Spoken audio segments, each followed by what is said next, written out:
não deixo de fazer absolutamente nada daquilo que eu quero em nome do dinheiro. O dinheiro é meu escravo. Eu faço dele aquilo que eu quero que ele faça pra mim, sempre com algum objetivo.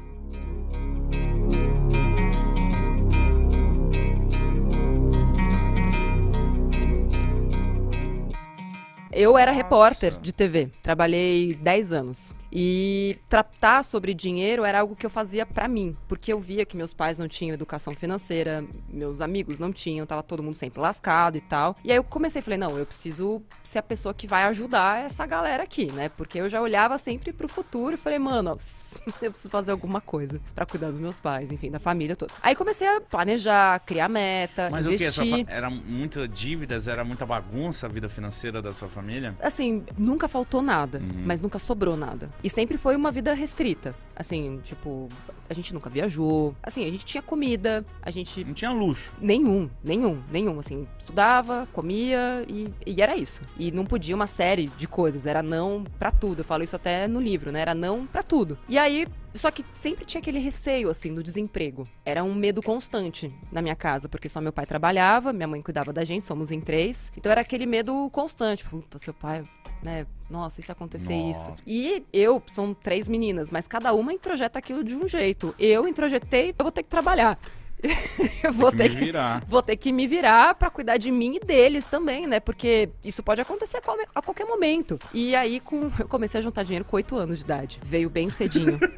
Veio bem cedinho. Você juntava dinheiro com 8 anos de idade pra comprar o quê?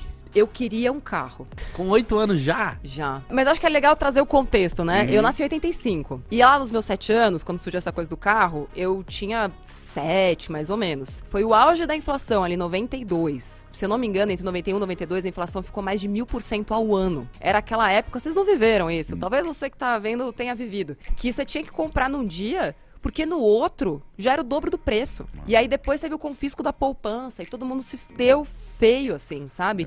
E toda essa questão das pessoas não quererem investir, tipo, só se vive uma vez, é muito resquício daquele período, onde muita gente, inclusive, se matou. Pessoas que eu conheci, tipo, então meu pai não conseguiu superar, meus avós não conseguiram superar. Porque imagina, você tem sua reserva de emergência lá na poupança. Aí chega um dia lá, Zéliona, Cardoso de Mello, e o Collor lá, o outro também, né, patrão, não sei o quê, confisca, deixa tudo preso, pra gente poder reduzir a inflação. Mas como assim, preso é meu dinheiro? Não, você não vai acessar seu dinheiro, não, desculpa, mas hoje você não vai.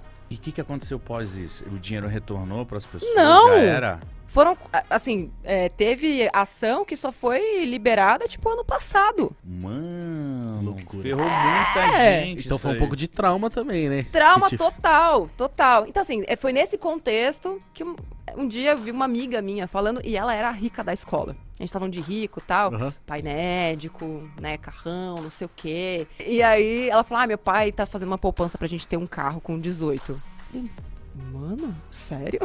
Da hora. Da hora. Ela com 8 anos. Da hora, né? E aí aquilo ficou na minha cabeça. Cheguei em casa e perguntei pros meus pais, né? Falei, e aí, então, rola? É uma poupança? Rola poupança, comprar um carro, tal, não sei o quê. E aí, obviamente, né? Não. Tá louca, Natália. Cresça e apareça. O que eu mais ouvi na vida foi, não, cresça e apareça. E aquilo ficou na minha cabeça. Falei, puta, então, o que eu preciso fazer pra ter esse carro? Como é que compra um carro? De onde ele sai, né? Como vive? Dinheiro. Eu nunca ganhei mesada. Às vezes rolava um dinheirinho pro lanche. Muito raro. Falei, bom, é o único dinheiro que eu tenho, então é aquilo que eu vou pegar. E aí eu comecei, tipo, Natal, não quero boneca, não quero nada. Quero dinheiro na minha conta. Páscoa, troco meu ovo em dinheiro. Olha, qualquer então coisa, dinheiro. E aí aguardando tudo num cofrinho. E fiz isso até os 18. Só que aí com 14... Dos 8 aos 18, né? Isso. Só que com 14, porque minha mãe não deixava eu trabalhar. Eu queria ter começado a trabalhar com 12, minha mãe não deixava.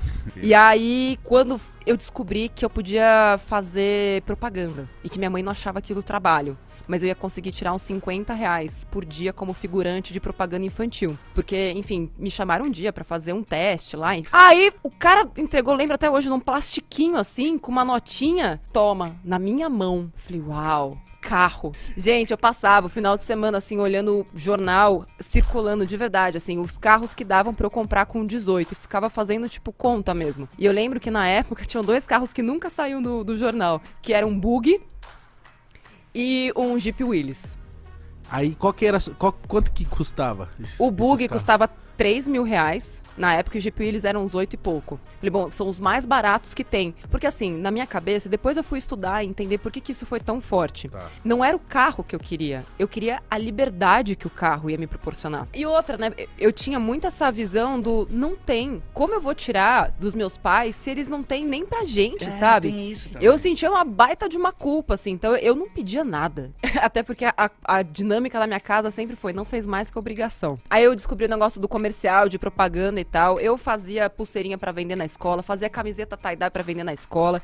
Eu pegava coisa que eu não usava mais, fazia bazar com as amigas da escola. Começou a comercializar. tudo. Empreendedora ali na escola, aproveitando todo o network pra vender e conseguir dinheiro pro carro. E aí, qual não foi minha surpresa quando eu fiz 18? Eu tinha, naquela época, R$6.800. Mano! Calma aí, você nunca chegou a cogitar abrir o cofre? Não, eu Pra sempre comprar um- abria. Não, mas tipo, pra contar Pra ou usar. pra gastar? Pra contar. Não, mas você foi muito disciplinada. Eu sou muito disciplinada. O fato de eu ter vivido com tanta disciplina, sem abrir mão de nada, nada mesmo, porque tudo aquilo que eu queria eu dava um jeito de fazer. Tipo, imagina, adolescente, você tem que estar no mínimo ali bonitinha, né? E eu não era lá essas coisas. E aí, assim, o que eu vou fazer? Eu costurava, comprava tecido, que era bem mais barato. Pera, mano. Eu sempre usei defeitos e transformava em efeitos. Então eu lembro, deve ter foto em algum lugar, tipo, eu comprei um tecido verde assim. Quando você pega qualquer tecido e dobra, costura de um lado, costura embaixo, joga em cima e faz um buraco. É uma blusa! Você fazia isso? Super! A questão sempre era o resultado. Eu dava meus pulos, eu nunca me fiz de vítima, tipo, ai, não tenho dinheiro, ai, não sei o que. Gente, eu realmente estava obstinada em ter A meu ter um carro, carro. e depois em comprar meu apartamento e depois em ter minha independência financeira. Mas nesse período, você estudava isso? Você ia lendo? Você... Não tinha, né? Não tinha bibliografia. Não tinha nada. Assim, tinha jornais específicos, poucos autores, né? O primeiro, assim, maior que surgiu foi o Gustavo Cerbasi, mas que eu só fui descobrir com os meus 23 anos. Mas até lá foi tudo na cara e na coragem, conversando com algumas pessoas. E eu só fui descobrir que investimento existia quando finalmente consegui um emprego com carteira assinada com 18 e eu fui obrigada a abrir uma conta em banco. E aí a Sidney só falou, você pode aplicar este dinheiro e não sei o quê, e tá. Eu falei, mesmo? O que vai acontecer, né, se eu aplicar o dinheiro? Sim. Não, porque tem um rendimento. Mas o que é rendimento? E aí eu sempre... Nossa, foi aprendendo. Sempre sim. perguntando, aí ela me explicou o que era. E ela me falou também da taxa de carregamento. Eu falei, taxa de carregamento? Toda vez que você coloca o dinheiro, uma parte fica pro banco. Eu falei, mas isso não é justo. Eu falei, como assim? É meu? É meu! Como assim vai ficar no banco? Mas de repente, se você colocar no mínimo R$800, que era exatamente o meu salário, você não paga a taxa de carregamento. Eu falei, fechou. Vou colocar 800 então, pra não pagar 2%. Então você trabalhava pra guardar tudo. E fazia renda extra pra poder viver. Você trabalhava do quê? Meu primeiro emprego foi de vendedora de loja. De Mas- roupa? De roupa. Shopping? Era numa rua. Eu ficava nos jardins. Consegui um emprego de vendedora na Benetton, que tinha aquela Benetton, sabe? Não. Era uma loja É chique. de cores. Ela foi muita moda nos anos 90, mas desapareceu. E aí fui lá, consegui um emprego e tal. Tinha uma menina na minha faculdade que era gerente da loja, ela me chamou pra ser vendedora. Eu falei, nossa, beleza, vamos lá, pra ontem, né? E aí eu fiquei em depressão. Por quê? Porque você tem meta de peça por atendimento. E eu tinha que forçar as pessoas a comprarem. Imagina como é que eu vou fazer a pessoa gastar o dinheiro dela num negócio que eu sei que ela não precisa, sabe? Pra mim era muito difícil aquilo. Mas até eu entender que aquilo que eu tava passando é porque tava totalmente desalinhado com os meus valores, levou uns 10 anos, assim. Tipo, levou muito tempo. Aí pedi demissão depois de 6 meses e, enfim, fui fazer outras coisas da vida. Demorou quanto tempo, assim, pra você ter uma vida que você fala, olha, tô começando a ter uma coisa aí, tô começando a ter um dinheiro É estranho, porque eu sempre tive essa sensação. de ter. Porque na minha cabeça já tinha a projeção do dinheiro no tempo com o acúmulo de juros compostos. Então eu nunca vejo o dinheiro do jeito que ele é hoje. Eu vejo ele do jeito que eu quero que ele seja para aquilo que eu quero amanhã, entende? Entendi. Então eu nunca vejo 800, eu vejo 800 vezes 12, com juros compostos ao ano de 9, 10, 12, 14, vezes 5 ou vezes 10. Então pra mim nunca é sobre os 800, é sobre o quanto ele pode render Quanto mais dinheiro você tem, mais dinheiro você faz. Então, eu nunca senti que eu tava abrindo mão de nada. Porque assim, toda vez que eu queria alguma coisa que não fosse de longo prazo, eu dava meus corre pra fazer renda extra, né? Era isso que eu ia te perguntar, se você conseguia se realizar também momentaneamente. Super! De tipo assim, quero comer tal coisa agora, quero comprar tal camisa Quero viajar, agora, quero viajar, essas coisas assim. Então, e olha que interessante isso que você acabou de falar. Eu quero. Eu sempre quis primeiro e depois ia ver se tinha dinheiro. E se não tivesse, eu fazia. Porque o que eu mais ouço, assim, né, de me poupeiros e me poupeiras é: mas quando eu passo vontade eu me sinto pobre. Mas é muito ruim você ter que ir num shopping e não poder comprar o que você quer. Mas aí que tá, se você foi ao shopping e não queria aquilo que você começou a querer no momento em que você chegou lá, então você só é trouxa. Você não queria aquilo de verdade. E o fato de você sair de lá sem comprar nada não faz de você uma pessoa pobre. Faz de você uma pessoa autodisciplinada, que sabe o valor do seu dinheiro, que não vai fazer uma comprinha por impulso e depois vai abandonar no fundo do guarda-roupa sem nem lembrar que aquilo é dinheiro. E o dinheiro é fruto do teu tempo. Mas assim, e por que a gente é assim? Nós, seres humanos, não somos confiáveis. Com a gente mesmo, tá? E por que eu te digo isso, tá? É base da ciência, não é achismo. Nós somos programados para sobreviver. E o nosso cérebro também é feito para evitar qualquer tipo de gasto de energia desnecessário. O nosso cérebro, isso tem muito a ver com dinheiro, gosta de tudo que é simples, que é fácil, que eu não preciso pensar. E se eu tiver que esquecer o futuro, melhor ainda. TikTok, joguinho, é isso. Eu preciso de gratificação imediata. Eu preciso ser feliz agora.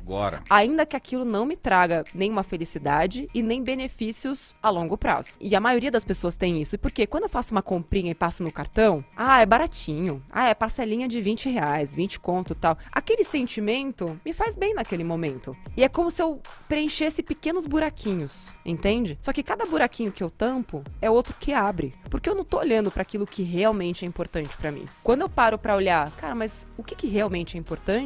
Aí sim eu começo a juntar uma grana e aqueles pequenos gastos do dia a dia que eu fazia e que não eram essenciais, importante, não são essenciais, eles deixam completamente de fazer sentido. E eu percebo o quanto aquilo fez diferença no futuro. E atenção, não estou falando sobre cortar cafezinho. Porque se o café é pra você algo essencial, ele tem que estar. Aí é que tá. O que é essencial pra você é diferente do que é essencial pra mim. Esse valor de R$23 mil, um dos nossos canais gerou apenas no mês de julho de 2022. E a cada mês esse valor só aumenta. Você quer aprender como se tornar parceiro do YouTube e ganhar R$500 por dia? Acesse o link na descrição.